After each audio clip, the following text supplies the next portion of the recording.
사도행전 20장 28절부터 38절까지 말씀입니다. 사도행전 20장 28절부터 38절까지 말씀을 찾으셨으면 우리 한 절씩 교독하시도록 하겠습니다. 너희는 자기를 위하여 또는 온 양떼를 위하여 삼가라. 성령이 저들 가운데 너희로 감독자를 삼고 하나님이 자기 피로 사신 교회를 치게 하셨느니라.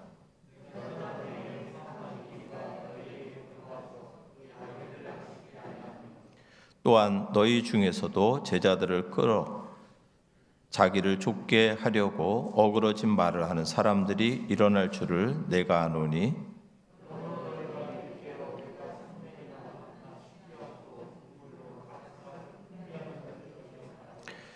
지금 내가 너희를 주와 및 그 은혜의 말씀에 부탁하노니 그 말씀이 너희를 능히 든든히 세우사 거룩해 하심을 입은 모든 자 가운데 기업이 있게 하시리라.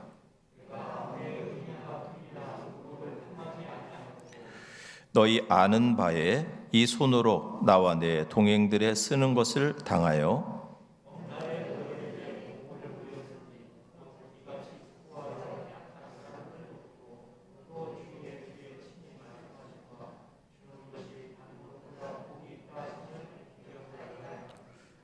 이 말을 한 후 무릎을 꿇고 저희 모든 사람과 함께 기도하니 같이 읽습니다. 다시 그 얼굴을 보지 못하리라 한 말을 인하여 더욱 근심하고 배에까지 그를 전송하니라. 아멘. 2021년 새해 첫 주를 맞이했습니다. 많은 분들이 새해가 되면 많은 기대와 소망을 가지고 새해를 시작합니다. 올해 많은 분들의 소원, 또 많은 분들의 기대, 그것은 어쩌면 다른 해와 다르게 어쩌면 모든 분들이 다 공통점으로 이런 소망과 기대를 가지고 있을 것이라고 생각합니다. 그것은 어쩌면 크지 않고 그냥 우리가 생각할 때는 아주 그냥 지극히 당연한 것. 올해는 우리 마스크 좀 벗고 살아봤으면 좋겠다. 우리 가까운 사람들과 만나서 식사도 하고 교제도 하는 것, 그런 것 좀 자유롭게 해보고 싶다. 또 우리 가고 싶은 곳, 또 여행도 좀 자유롭게 다니고 하는 그런 삶을 살아보고 싶다. 이런 것들이 아마 모든 분들의 공통적인 그러한 소망 또 바람인 것 같습니다. 저희가 전에는 마스크 벗고 살았을 때는 이렇게 사는 것이 얼마나 귀하고 감사한 것, 이런 거 잘 몰랐죠. 또 여기 현장에 와서 이렇게 예배 드리는 것, 이것도 얼마나 귀한 것인지 잘 몰랐는데 그런 것을 잘 못 해보니까 그 평범한 것 같은 것도 이게 얼마나 귀한 것이라고 하는 것을 모든 분들이 알게 된 것 같습니다. 우리가 그런 일들에 대해서 우리가 그동안 감사할 것은 그런 특별한 것을 찾는 것이 아니라 우리의 일상의 삶에서 누리는 것들 가운데도 감사할 것이 참으로 많구나 하는 것을 다시 한번 생각하게 됩니다. 이런 기대를 가지고 새해를 모든 분들이 시작해요. 이런 시간이 빨리 저희들에게 오면 참 좋을 텐데요. 지금 곳곳에서 이제 코로나 백신을 하기 시작했습니다. 그것이 얼마만큼 빠른 효과가 나타날지, 또 저희 나라에는 얼마만큼 빨리 그런 효과가 나타나게 될지 그것은 잘 모르겠어요. 어떤 분들은 조금 빠르게 생각하면 가을쯤이면 저희들 이전의 삶으로 좀 돌아갈 수도 있겠다 하는 그런 생각을 하시는 분들도 있습니다. 그러나 이런 시간이 그렇게 빨리 오지 않을 수도 있어요. 어쩌면 이런 어려움들이 올 한 해도 계속해서 또 진행되고 있을지도 모르겠습니다. 그러나 우리 성도님들이 올 한 해 하나님의 은혜와 또 하나님의 능력으로 올 한 해 저희들이 승리하시는 그런 삶을 살아가시기를 바랍니다. 저희들이 특별히 지금 백신이 나와서 모든 분들에게 다 면역이 생겨서 자유롭게 다니시면 문제가 없지만 그렇지 않을 때까지는 저희들이 방역을 철저히 하시고 개인적으로는 마스크 잘 쓰시고 손 소독도 잘 하시고 또 거리도 뛰시고 이렇게 하는 어떤 것들을 잘 하셔서 저희들 좀 불편하고 어려움이 있지만 인내하면서 2021년도를 살아갔으면 감사하겠습니다. 저희가 지난 송구영신 예배 또 말씀드렸지만 올해 표어는 예수님만 바라보는 해로 정했습니다. 우리에게 일어나는 환경과 문제 속에서 예수님만 바라봄으로 베드로가 갈릴리 호수를 걸었던 그런 것처럼 저와 여러분들의 2021년이 이런 코로나라고 하는 그런 어려움 속에서도 저희들이 정말 그 무리를 걷는 것 같은 그러한 능력 있는 삶이 저와 여러분들의 삶 속에 임하시기를 주님의 이름으로 축원합니다. 올해 첫 주일이라서 신년 감사 예배를 드리면서 무슨 말씀을 준비를 할까, 본문을 다른 데로 갈까 고민을 하다가 그냥 계속해서 사도행전을 저희들이 그냥 나누려고 합니다. 먼저 우리가 사도행전을 나누기 전에 지난주에 제가 인용한 예화 중에서 오프라 윈프리가 이 기부한 액수를 제가 1200억이라고 했는데 1200억이 아니고 120억을 기부했는데 제가 인용을 잘못한 거 사과를 드리고 그렇게 다시 우리 성도님들이 이해를 하시면 좋겠습니다. 사도 바울이 3차 전도 여행 중 전도 여행을 거의 마치면서 결박과 환란이 도사리고 있는 예루살렘을 향해서 길을 나서는 가운데 밀레도에서 에베소 장로들을 초청해서 마치 유언과도 같은 고별 설교를 하고 있는 지금 설교를 저희들이 오늘까지 3주째 말씀을 나누고 있습니다.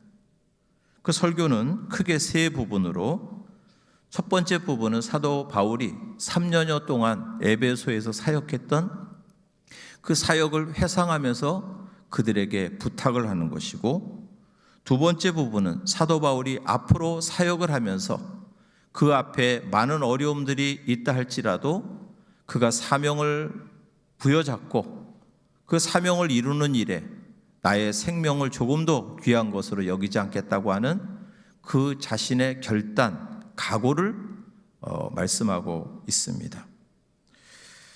마지막 세 번째 부분은 사도 바울이 떠난 후에 에베소 교회에 임할 어려움들, 또 문제들 그런 것을 예측하면서 그들에게 깨어있기를 권고하는 말씀이 오늘 저희가 읽은 본문 말씀입니다. 사도 바울은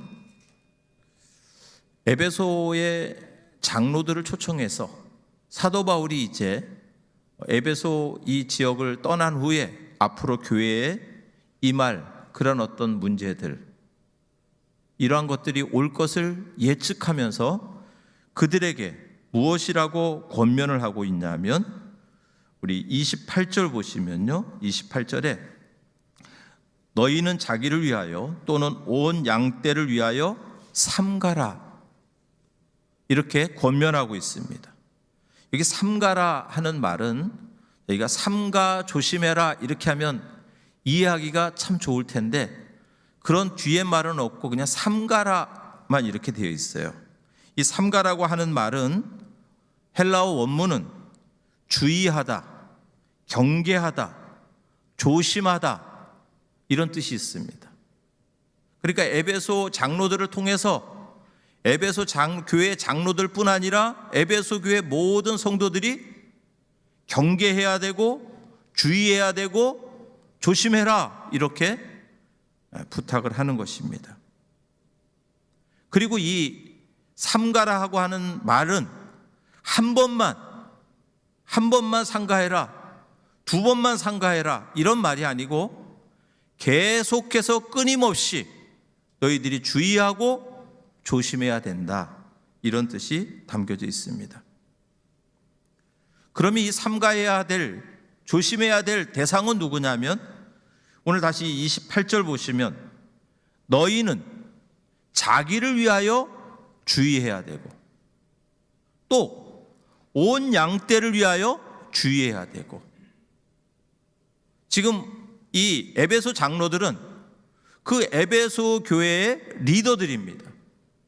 그 리더들이 먼저는 리더 자신이 주의하고 경계하고 조심하고 또 리더뿐만 아니라 교회 모든 성도들이 교회가 주의하여서 어떤 어려움이 오면 그런 어려움들을 잘 이기라고 그렇게 말씀하고 있습니다. 왜냐하면 이 장로는 그 교회를 감독자로 세워주셨고 또한 피로 사신 교회를 치게 하셨다. 여기 친다고 하는 말은 목양한다 이런 뜻입니다. 그 성도들을 잘 관리한다, 신앙생활 잘 할 수 있도록 보살핀다 이런 직을 지금 장로들에게 맡겼기 때문에 그렇게 부탁을 하고 있습니다. 우선 사도 바울은 그가 에베소 지역에 가서 그곳에 있는 성도들에게 말씀을 가르치고 세례도 주고 직분도 줬지만 그 직분을 내가 준 것이다 이렇게 이야기하지 않고 성령께서 저들 가운데 너희로 감독자를 삼았다. 성령께서 감독자로 삼았다. 그래서 우리 성도님들이 우리 교회에서 어떤 직을 맡을 때, 직분을 맡을 때 이게 목회자를 통해서 우리에게 직분이 맡겨졌지만 이게 목회자가 세운 것이 아니라 성령님께서 목회자에게 어떤 생각을 주시고 감동을 주셔서 세워주신 것이기 때문에 이것이 사람이 세운 게 아니라 성령님께서, 하나님께서 나에게 이런 직분과 또 이런 직을 맡겨주신 것을 저희들이 잘 깨달으셔서 그 일에 저희들이 충성할 때 이것은 사람에게 충성하는 것이 아니라 우리에게 귀한 직분을 맡겨주신 하나님께 충성하는 것임을 저희들이 인식하고 주님께서 맡겨주신 그 직분, 그것이 어떤 직분이든 그 직에 충성하시는 저와 여러분들의 삶이 되시기를 주님의 이름으로 축원합니다. 오늘 이 사도 바울이 그들에게 주의를 하라고 하는 이유는 무엇이냐면 그 뒤에 29절에 이렇게 말씀하고 있습니다. 내가 떠난 후에 흉악한 이리가 너희들에게 들어와서 그 양떼를 아끼지 아니하며, 이 흉악한 이리가 오게 될 것이다. 이 흉악한 이리가 온다 그러면 우리가 혹시나 간 다음에 짐승이 여기로 와서 이렇게 하냐 이런 말이 아니고요. 이 이리를 이게 상징적인 표현입니다. 예수님께서 제자들을 전도하러 둘씩 짝을 지어서 파송하실 때 이렇게 말씀하십니다. 내가 너희를 양을 이리 가운데 보내는 것 같다. 그래서 너희는 뱀같이 지혜롭고 비둘기같이 순결하라 이렇게 말씀하세요. 그 제자들을 파송하실 때 그 파송하시는 그곳이 마치 이리 가운데 보내는 것 같대요. 이리가 하는 동물원 이런 것이 아니고요.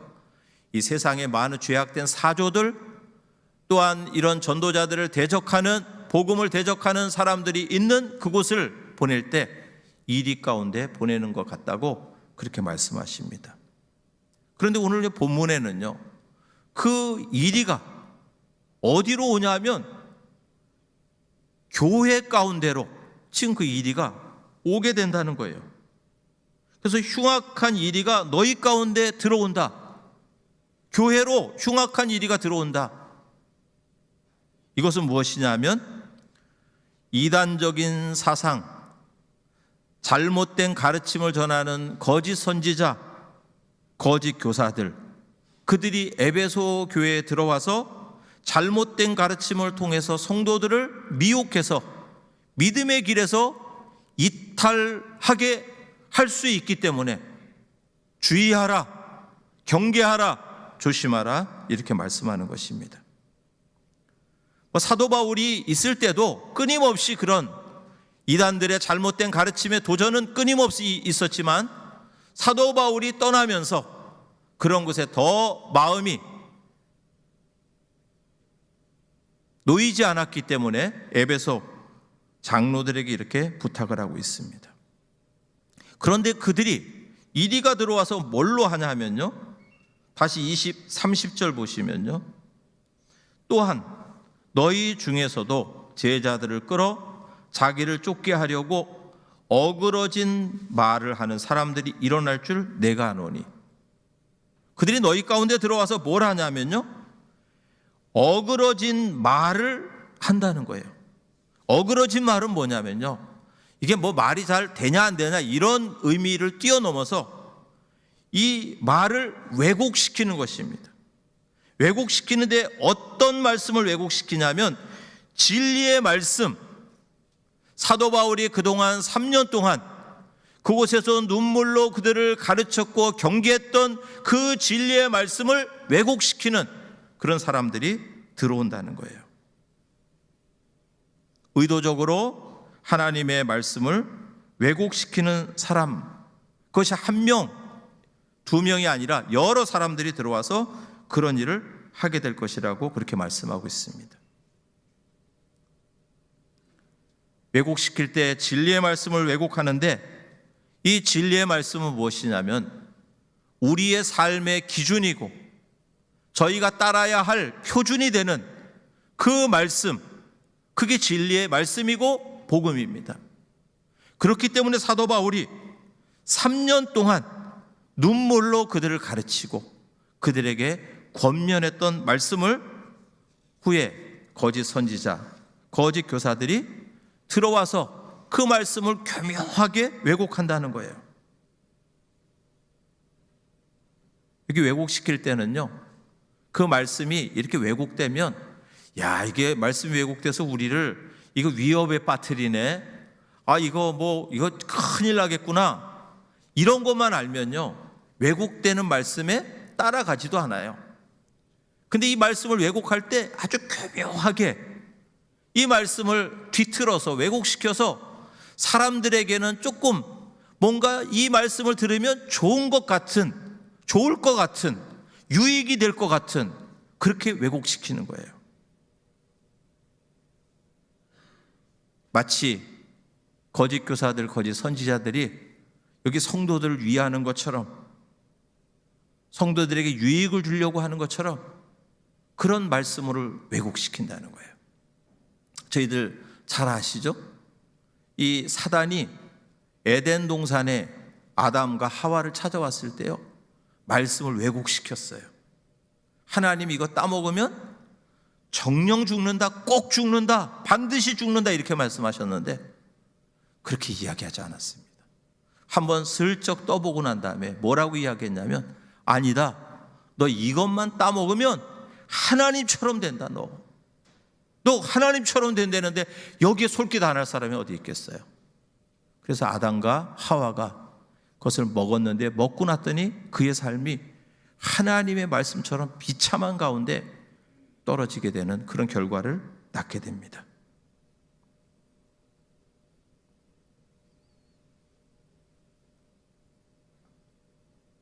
오늘 첫 주가 되어서 우리 성도님들에게 우리 새해가 되면 하나님께서 주시는 복도 많이 빌어주고 이런 말씀을 소망이 되는 이런 말씀을 전해야 됨에도 불구하고 저희들이 이렇게 이 제목을 잡은 이유가 여기 있습니다. 저희들이 지금 그 시대에만 이리가 있는 것이 아니고요, 이 시대에도 이리가 있어요. 그러면 우리 어떤 분이 생각할 때 우리 여기 교회 누가 오셔가지고 어떤 이런 걸 하냐, 그런 거 아닙니다. 아니라도 지금 우리 성도님들에게 많은 어떤 이야기들, 사상들, 그런 것들을 통해서 우리 성도님들의 신앙이 원래 살던 그 신앙의 삶에서 곁길로 가게 한다고 하면, 그러면 그것이 곧 흉악한 이리가 우리 성도님들의 그러한 마음속에 말씀을 왜곡시켜서 우리의 신앙을 나태하게 만들 수 있기 때문에 이 말씀을 준비를 했습니다.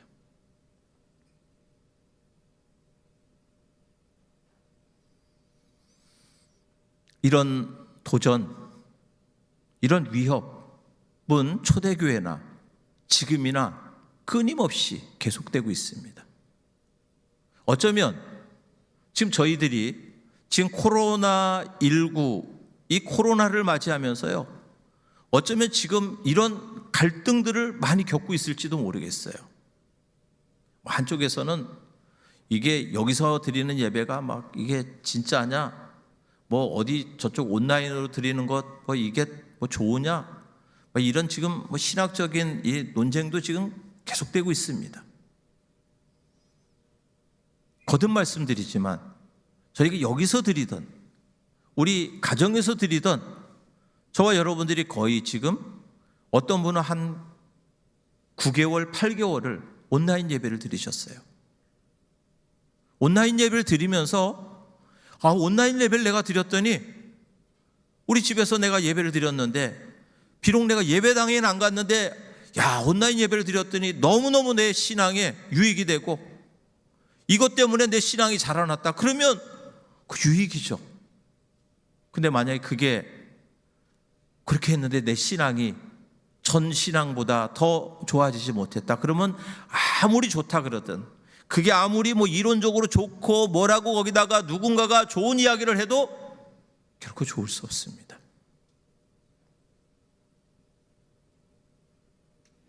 우리의 삶 속에 어떤 온라인이라고 하는 것들이요, 편리는 줄 수 있어요. 편하게는 만들 수 있습니다. 왜? 내가 있는 장소에서 듣고 싶은 시간에 듣고 보고 싶은 시간에 보고, 이것처럼 좋은 게 어디 있어요? 근데 그러다 보면요, 저희들 안에 시간을 구별하는 개념들이 사라지게 되면요, 저희들 안에 마음이 정성스럽게 하는 전에 정성이라고 하는 것, 이것 사라져 버립니다. 그러면 조금 있다 뭐가 또 허물어지기 시작하면 우선순위가 또 허물어지기 시작해요. 혹시나 다 그러시진 않을 거예요. 어떤 분들은 예배를 못 드리면서 우리에게 그날이 오면 나 가서 잘 드려야지 이렇게 사모하면서 드리시는 분들도 있을 거예요.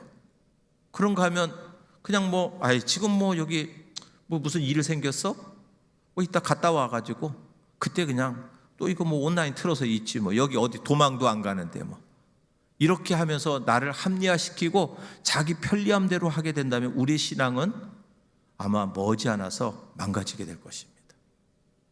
왜냐하면 우리 선조들은요, 이게 절대적인 건 아니지만 우리의 이 예배 시간, 이 예배 드리는 장소, 이것을요, 어떤 분들은 목숨처럼 생각한 분이 있어요. 제가 그래서 전에 말씀을 준비하면서 이런 게 하나 떠오르더라고요. 제가 전에 어떤 분들은 이제 이게 예배를 드리고 싶은데 그분의 연약함이 있는 거예요. 그래서 예배는 드리고 싶은데 내가 지금 갈 수 없는 환경. 그래서 그분들을 그때 제가 태워와서 그분을 업어서 교회 이게 지금 2층이지만 거기는 한 2층 반 정도 되는 거기를 그분을 업어서 제가 교회에다가 다 앉혀드리고 그랬던 생각이 나요. 물론 그 당시는 이런 어떤 온라인이라 이런 게 없었기 때문에 그랬을 수도 있어요.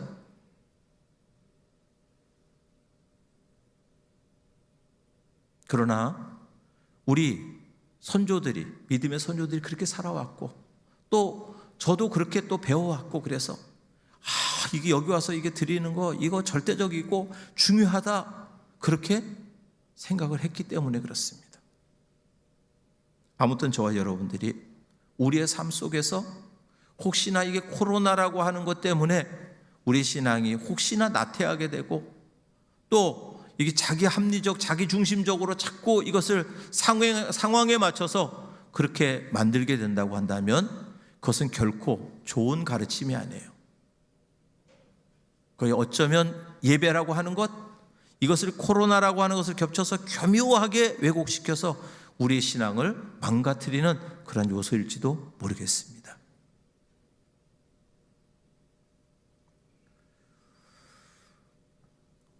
저희들이 초대교회나 지금이나 끊임없이 그런 우리의 신앙을 무너뜨리려고 하는 그러한 어떤 도전들, 위협들은 계속된다고 말씀을 드렸습니다. 이런 어려움을 극복하기 위해서는 우리가 어떻게 해야 될까요?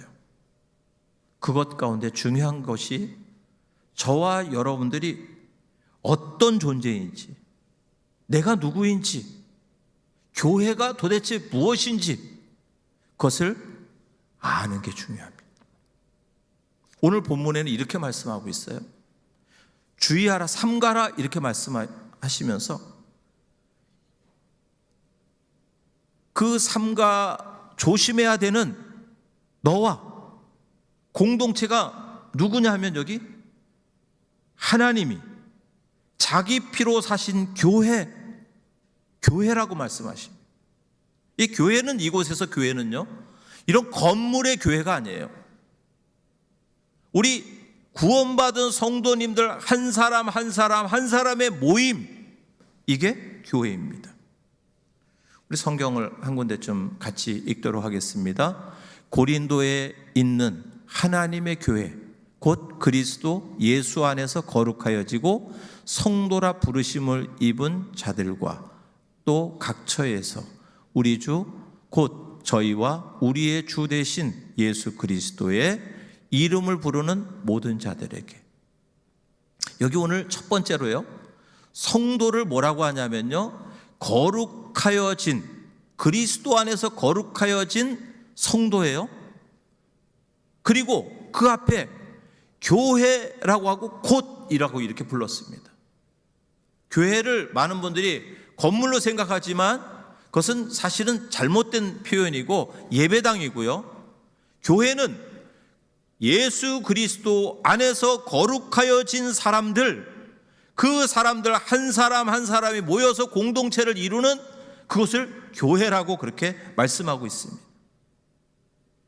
오늘 다시 우리 쭉 밑으로 내려가시면요, 32절로 가시면 32절이 이렇게 중간에 이렇게 말씀하고 있습니다. 그 말씀이 너희를 능히 든든히 세우사 거룩해 하심을 입은 모든 자. 이 거룩해 하심을 입은 모든 자라고 말씀하고 있어요.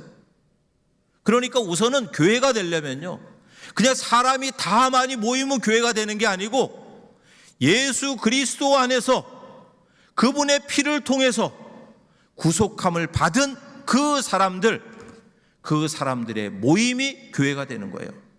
그래서 교회는 다른 모임과는 다릅니다. 어디 사람 많이 모여있다고 그걸 다 교회라고 하지 않고 구원받은 성도들이 모여있는 그 공동체를 교회라고 그렇게 말씀하고 있습니다. 그러면 오늘 이 본문에 자기의 피를, 예수님께서 자기의 피를 흘려서 사신 거예요. 교회만 산 게 아니라 저와 여러분들을 다 똑같이 예수 그리스도의 피로 값을 주고 사신 거예요. 우리 성경을 한 군데 더 읽도록 하겠습니다. 너희가 알거니와 너희 조상의 유전한 망령된 행실에서 구속된 것은 은이나 금같이 없어질 것으로 한 것이 아니요 오직 흠없고 점없는 어린 양 같은 그리스도의 보배로운 피로 한 것이니. 여기 구속이라고 하는 말이요, 이게 전에 쓰던 단어와 지금은 의미가 많이 달라요. 그래서 우리 젊은 분들은 혹시나 구속이라고 하면 저기 어디 경찰에 구속되었구나 이렇게 잘못하면 오해할 수 있습니다. 구속한다 그러면 못 움직이게 어디 묶어놓는다. 근데 이 구속이라고 하는 말은 그런 뜻이 아니고요. 어떤 사람을, 이게 원래 노예시장에서 이 노예를 가서 값을 주고 사오는 거예요. 그래서 자유를 주는 것을 구속이라 그럽니다. 노예시장에서 사람을 값주고 사는 거예요. 근데 저와 여러분들을 여기 노예시장이 우리가 어떤 노예가 된 게 아니라 죄의 종이 되었고 마귀의 종이 되었던 저희들을 주님께서 돈으로 산 것이 아니고 금으로 산 것도 아니고 예수 그리스도의 보배로운 피로 저와 여러분들을 구속하셨대요. 이 피는요, 그 사람의 생명과도 같은 것입니다. 저희가 어릴 때 우리 여기 이제 성도님들 가운데 저 이렇게 또래 정도 되신 분들은 저희 어릴 때 어떤 친구들이 돈은 좀 써야 되고 돈을 벌 길은 막막하고 그렇게 그럴 때 뭐를 했냐면요, 가서 피를 팔았어요. 혹시 기억하시나요? 친구들 가운데 피팔로 간 친구들 가서 피를 한 병, 지금은 헌혈하지만 그때는 헌혈이 아닌 매혈이에요. 그 피를 가서 한 병 뽑고 오는 거예요. 뽑고 오면 돈을 줘요. 그리고 이제 한 2달 정도 있다가 석 달 정도 있다가 또 다시 궁하면 또 다시 가서 거기 가서 피를 또 빼고 와요. 한 병씩 빼고 옵니다. 이게 피는 그냥 이렇게 생기니까 한 2달, 3달에 한 번씩 가서 빼고 오는 거예요. 근데 이게 이제 돈이라고 하는 게 이게 참 묘하잖아요. 이게 돈은 뭐 암만 있어도 이게 모자르죠. 그러니까 돈 팍 쓰고 그때서도 뭐라 그러냐면 가서 한 병 더 빼지 뭐 이렇게 되는 거예요. 처음에는 3달에 한 번 빼던 거, 6개월에 한 번 빼던 거, 그 다음에 2달에 한 번 가고 한 달에 한 번씩 가요. 거기 피를 사는 의사가요, 위험한데 안 좋은데 그래도요 이번 한 번만 이렇게 피 팔다가요, 이게 나중에 건강이 안 좋아진 친구들도 굉장히 많이 있었습니다. 왜냐하면 피가 생명이에요. 우리 레위기에 피는 생명이다 이렇게 말씀하셨어요. 예수님이 저희를 구속하실 때 돈을 주고 가서 구속하신 게 아니고요, 저와 여러분들을 위해서 예수님께서 피를 흘리셨습니다. 피를 흘리고 가서 돈 받아온 게 아니라 예수님이 피를 흘리시고 저와 여러분들을 데리고 나오신 거예요. 그 피를 그냥 뭐 이런 한 컵, 2컵이 아니라 그 피를 다 쏟으셔서, 요한일서에는 물과 피를 다 쏟으셔서 저와 여러분들을 살리셨습니다. 그래서 저와 여러분들을 이사야서에는 이렇게 말씀하고 있습니다. 같이 한번 읽겠습니다. 야곱아, 너를 창조하신 여호와께서 이제 말씀하시느니라. 이스라엘아, 너를 조성하신 자가 이제 말씀하시느니라. 너는 두려워 말라. 내가 너를 구속하였고 내가 너를 지명하여 불렀나니 너는 내 것이라. 너 내 것이다. 내가 너를 구속했다. 구약에는 뭐 어떤 물건을 주고 구속했을지 모르지만 신약의 성도들은 예수님께서 예수님의 피를 흘리셔서 저와 여러분들을 구속하셨어요. 그러니 피값 지불하고 얻은 저와 여러분들이 하나님 앞에 얼마나 귀한 존재입니까? 주님께서 우리 성도님들 한 사람 한 사람을, 또 우리 성도님들의 모인 이 교회 공동체를 보실 때 내 피의 값이 지불된, 그리고 피의 값을 지불하고 산 한 귀한 존재들인데, 이게 하나님께서 저와 여러분들을 보시는 가치예요. 우리가 보통 개인의 어떤 소유물들이 있어요. 소유물들이 있는데 그 소유물들이요, 귀한 소유물일수록 거기에다가 훨씬 더 많은 것을 지불한 게 귀해요. 물론 내 소유가 다 귀하죠. 그래도 어떤 것들은 그래 좀 뭐 잊어버려도 되는 것이 있는가 하면 어떤 것은요, 절대로 이거 잊어버리면 큰일 나는 것 같은 귀한 게 있어요.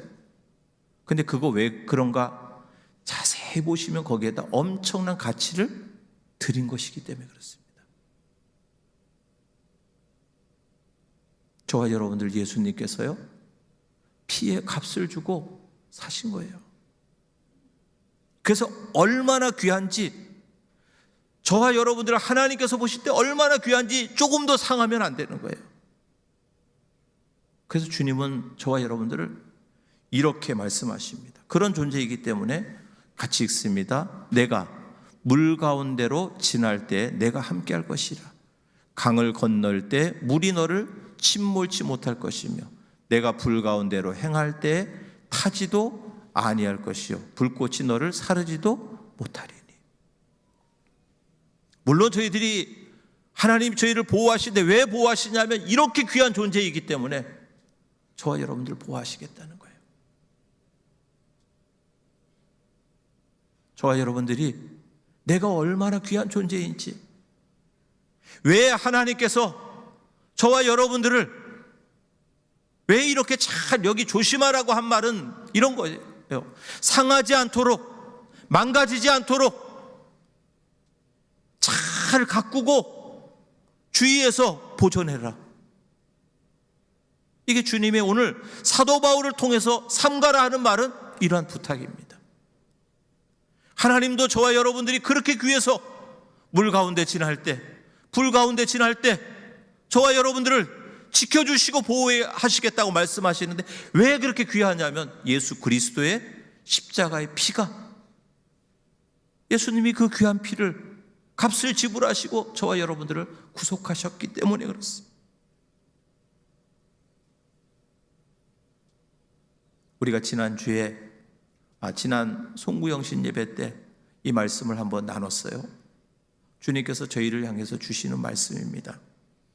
같이 읽겠습니다. 예수께서 즉시 일러 가라사대 안심하라 내니 두려워 말라. 여기 안심하라 내니 두려워 말라 이렇게 말씀하신 이유가 뭐죠? 내가 너희를 보호하겠다. 내가 너를 지켜주겠다. 우리는 곧 끝날 것 같고 바람이 세차게 불어오고 물결이 높고 막 두려워 떨고 있는 우리 가운데 주님께서 내가 너를 지켜주겠다. 너 얼마나 귀한 존재인지 아냐? 이게 주님께서 저에게 주시는 말씀이에요. 그뿐 아니라 저를 그렇게 사신 것만 해도 감사한데 그뿐 아니라 우리를요 32절로 다시 가십니다. 32절 후반부에 보시면 거룩해 하심을 입은 모든 자 가운데 기업이 있게 하시리라. 이 기업은 뭐냐면 우리에게 주실, 하나님이 우리에게 주실 상속, 이것이에요. 귀한 존재이지만 그 귀한 존재가 존재로만 끝나는 게 아니고 저와 여러분들을 하나님 나라에서 우리를 위해서 주시는 그 상을 받게 하시려고, 그 상에 동참하게 하시려고, 그런 존재가 저와 여러분들이 그렇게 귀중한 존재이기 때문에 저와 여러분들을 잘 가꾸라고, 주의해서 잘 보존하라고 그렇게 말씀하고 있습니다.